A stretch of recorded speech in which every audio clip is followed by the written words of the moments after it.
Pemirsa, perawat rumah sakit Caritas Palembang menganiaya calon bininya serta ngembek duit Rp300.000 dari jero tas korban.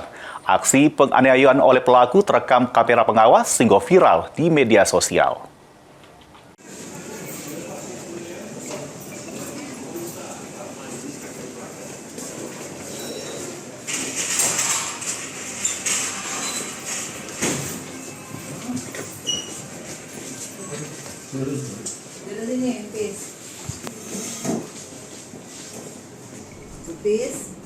Perawat rumah sakit Caritas Palembang bernama Elvis Arianto, 31 tahun, ditangkap anggota unit reskrim Polsek Ilir Timur 1 sesudah menganiaya ceweknya pas lagi di salah sikok salon kawasan Wikora. Tidak cuma menganiaya, pelaku juga nyentak duit korban Rp300.000.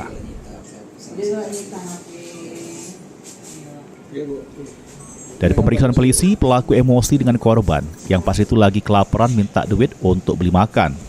Yang mana duit tersebut diakui pelaku hasil dari usaha jajo kekukusan yang sudah dirintis selama 3 bulan.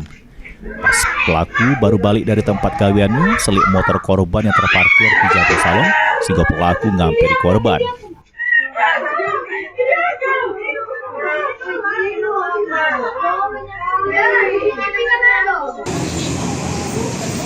Motif penganiayaan itu karena pertama ekonomi ya, karena ingin makan tadi sesuai keterangan dari pelaku, juga hilap ya. Pelaku dan korban ini ada hubungan spesial yaitu pacaran yang sudah berjalan kurang lebih hampir 1 tahun.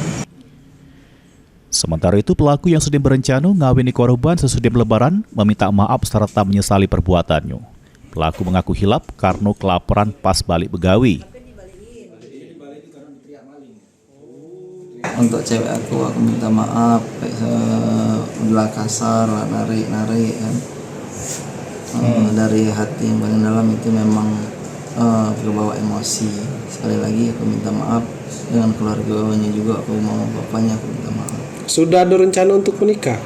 Ya kemarin aku dengan dia nak nikah habis lebaran. Sekarang? Untuk sekarang masih dijalani dulu kan karena ada masalah ini. Masih tetap nikah tak dengan dia? Untuk nikah dengan dia tergantung dia yang dia nikah, ya sudah kita nikah. Akibat perbuatannya, pelaku dikenakan pasal 365 KUHP. Mbak ini mendekam di jero sel tahanan Polsek Ilir Timur 1 Palembang. Mulyadi, PAL TV.